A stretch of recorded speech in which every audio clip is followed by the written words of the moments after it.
How to download Minecraft maps. So first, just open up your browser and go to planetminecraft.com. Once you're there, just hover to the Minecraft and the navigation bar here on the top. Then click on maps right here. Now once you're on your map, so I'm just going to set it to best right here. So it will set it to the most views and stuff. So this has the most views. So I'm going to try this to split Valorant in Minecraft. So just click on it. Once that's done, as you can see, these are monetized content. If you want free content, you could just simply go back and set this to free so that you can see all the free content. So this one is free.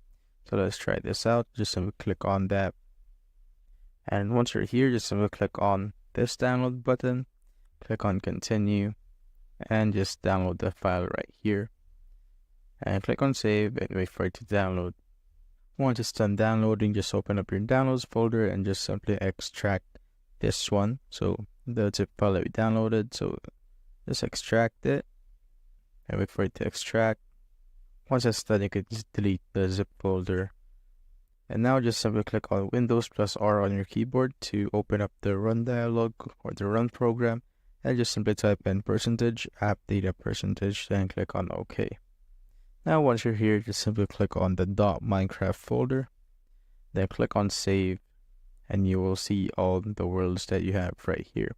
And what you need to do now is just simply drag the folder that we extracted earlier to this folder.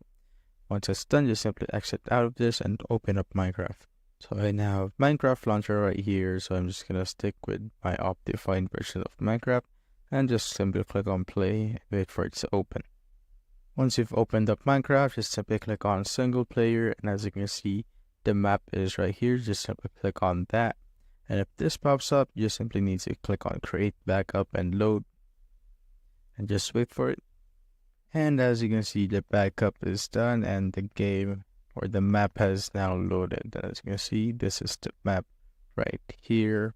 We have this one. Yes, I basically download maps or install maps in Minecraft.